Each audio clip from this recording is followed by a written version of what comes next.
So I'm Matthew Gaskell. I'm a consultant psychologist and a clinical lead for addictions with the Leeds and York Partnership NHS Foundation Trust, and I have a role as the clinical lead for the new NHS Northern Gambling Service, which is a new service covering the whole of the north of England with clinics in Leeds, Sunderland and Manchester.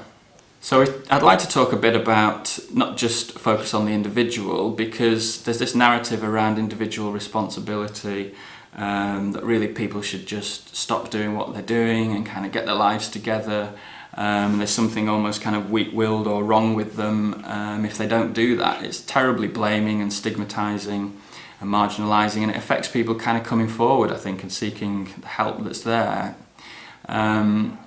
So, of course, individuals have responsibilities and they ultimately take responsibility for change, but I'd like to talk about the environment that gambling addiction kind of operates in, and in that discussion we have to talk about the gambling industry, their commercial practices and products, talk about legislation, talk about regulation, talk about advertising and sponsorship, talk about what I see as the grooming of young people, the exploitation of people who live in more deprived or disadvantaged communities. So there's a lot more to talk about that influence gambling and influence addiction, in my view.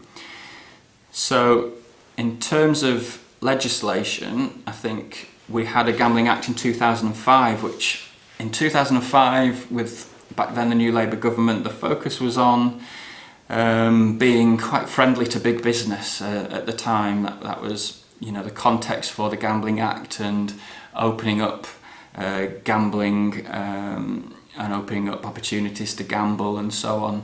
Didn't mean they didn't focus at all on consumer protection, but it was very much around expanding gambling opportunities. And obviously since then we've seen a clustering of bookmakers in more deprived communities.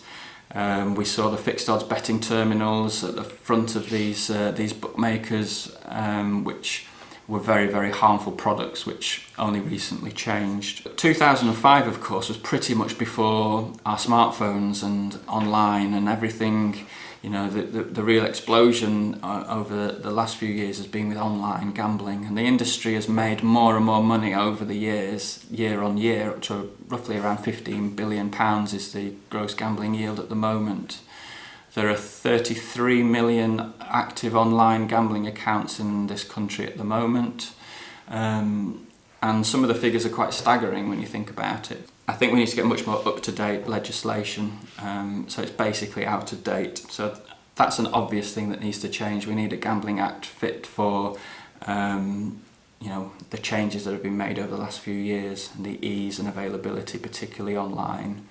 And I think that will better enable regulators to do their job. We really need regulation with greater teeth, in my opinion, but I think they would perhaps be more emboldened if there was a Gambling Act behind that, and better legislation to support them in that work.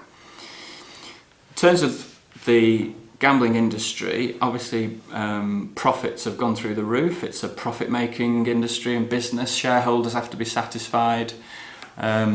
But I think there's a complete imbalance between that profit-making and profiteering and what's called customer protection and their responsibilities to the consumer who are consuming these harmful products. So we're seeing and have seen and see too many cases where people are on VIP schemes, enticed into gambling, continuing to gamble, allowed to spend vast amounts of money on gambling operators' products without affordability checks up front, without seeing if people have got the means to do that. Interventions by land-based or online are, in my view, ineffective and fail people certainly with gambling addiction problems. Once you've got an addiction unfolding, an intervention such as "you okay with your gambling" or "are you happy with your gambling" is unfortunately not going to work with the population that I deal with. So there are a number of commercial practices that the industry engage in, where I think that balance has been lost. Yes, that's the economic. There's economic gain, there's jobs, and so on. But I think they fail people who've got gambling addiction problems. So much more closer scrutiny on the industry than there has been. There needs to be much more legislation and regulatory action, more population level interventions, rather than people like me struggling away in clinics on a minority number basis. I think we need population based interventions which will reduce the availability of these products, will limit them, will limit the ability for people to spend the amount of time or the amount of money that they just can't afford. So there's an awful lot more I could say about the industry. I'd also touch upon the practices of lending and credit. It seems staggering to me that people with very modest incomes or people on benefits, for example, can spend vast amounts of money on gambling products without any effective intervention. I don't really quite understand that. Again, there's lots of things for us to reflect on in terms of the accessibility of loans and credit. It's very typical for us in our clinics to see people who've got a whole number of credit cards that they've been through, loans that they've had, payday loans that they've had as well. And that's really difficult to understand in the context of a very modest income, or people who've perhaps sometimes been on benefits as well. So I think responsibility has to be shared in a sense. So the gambling industry has fabulous data on their consumers. They make sure that nobody has an edge over the operator. They closely monitor and follow their gambling behaviour. So of course they could see if somebody's falling into a more problematic pattern. Of course affordability checks could be done up front. Stakes could be limited, the amount of time people spend on things could be limited. Could be much more information about the danger of certain products, for example. Banks, I think, and lenders have responsibility as well. Of course, again, they've got access to fabulous information and data on all of our histories, of course, and they can see if there's gambling transactions. Should people get new credit cards? Should they get new loans? Should they have access to all this money? So that's part of it, and there are some interesting interventions that are now coming online, particularly through banking, which I think is really, really encouraging, that can help in this area, where gambling transactions can be blocked, where people can have limits on their spend as well.